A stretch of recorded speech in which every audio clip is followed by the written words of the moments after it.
یہ آکاشوانی لکھنؤ ہے۔ اب آپ مینا عرفان سے علاقائی خبریں سنیے۔ وزیر اعظم نریندر مودی لگاتار تیسری مرتبہ ملک کے وزیر اعظم کے طور پر حلف لینے کے بعد پہلی مرتبہ آج اپنے پارلیمانی حلقے وارانسی کے دورے پر آ رہے ہیں۔ بی جے پی کارکنان نے ان کے استقبال میں پورے شہر کو سجایا ہے۔ شام کو کاشی پہنچنے کے بعد وزیر اعظم وارانسی کے مہندی گنج علاقے میں کسان سمان اجلاس میں شرکت کریں گے، جہاں وہ کسانوں سے بات چیت کرنے کے ساتھ ہی ان کی کاشت بھی دیکھیں گے۔ کسانوں کے تئیں اپنی سرکار کی ترجیح کا اظہار کرتے ہوئے وزیر اعظم نے عہدہ سنبھالنے کے بعد سب سے پہلے پی ایم کسان سمان ندھی کی 17ویں قسط جاری کرنے کو منظوری دی تھی۔ اس دوران وزیر اعظم ڈی بی ٹی کے ذریعے تقریباً 20,000 کروڑ روپے کا کسان سمان فنڈ تقریباً 9 کروڑ 26 لاکھ کسانوں کے کھاتوں میں ٹرانسفر کریں گے۔ اسی پروگرام کے دوران وزیر اعظم خود امدادی گروپ کی 30,000 سے زائد خواتین کو کرشی سکھی کا سرٹیفکیٹ بھی تقسیم کریں گے۔ وزیر اعلیٰ یوگی آدتیہ ناتھ وزیر اعظم کا ایئرپورٹ پر استقبال کرنے کے بعد سبھی پروگراموں میں ان کے ساتھ رہیں گے۔ ملک بھر میں 1 جولائی سے نافذ ہو رہے نئے مجرمانہ قوانین کو لے کر ریاست میں پولیس اہلکاروں کو خاص تربیت دی جا رہی ہے۔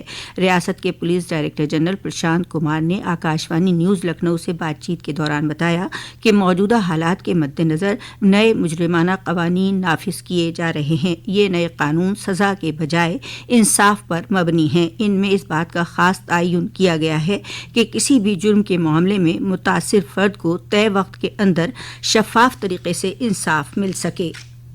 ہتک عزت معاملے میں راہل گاندھی پر کیس کی سماعت اب 26 جون کو ہوگی۔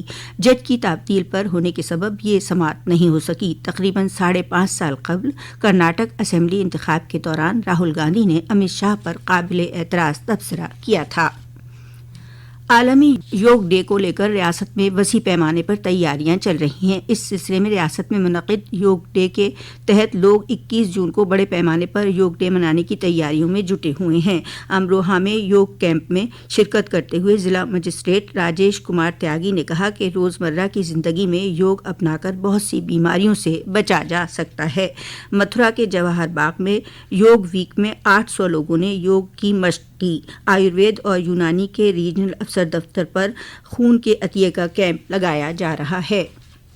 آج رانی لکشمی بائی کا یوم شہید ہے۔ اس موقع پر پریاگ راج میں اتر پردیش ثقافتی وزارت کی جانب سے الہ آباد یونیورسٹی کے تلک ہال میں رانی لکشمی بائی کی شہادت پر ایک پروگرام منعقد کیا گیا، جس میں رانی لکشمی بائی کے جھانسی کے پہلے جنگ آزادی کے سن 1857 پر مبنی نایاب دستاویز اور تصاویر کی نمائش لگائی گئی، جس کا افتتاح الہ آباد یونیورسٹی کے پروفیسر سنتوش بھدوریا اور پروفیسر آلوک کمار نے کیا۔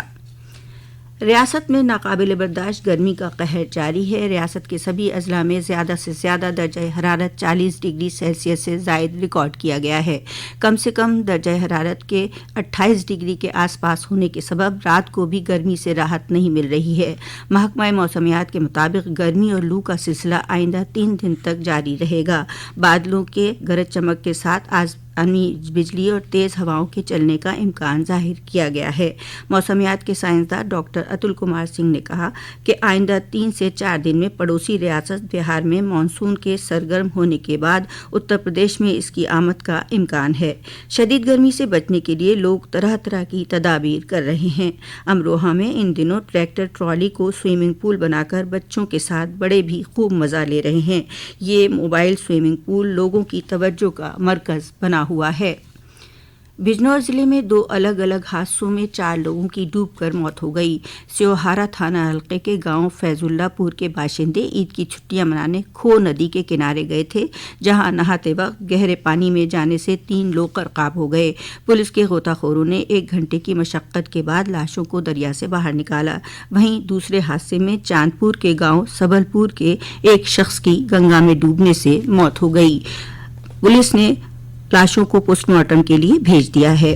اسی کے ساتھ آکاشوانی لکھنؤ سے علاقائی خبروں کا بلیٹن اب ختم ہوا۔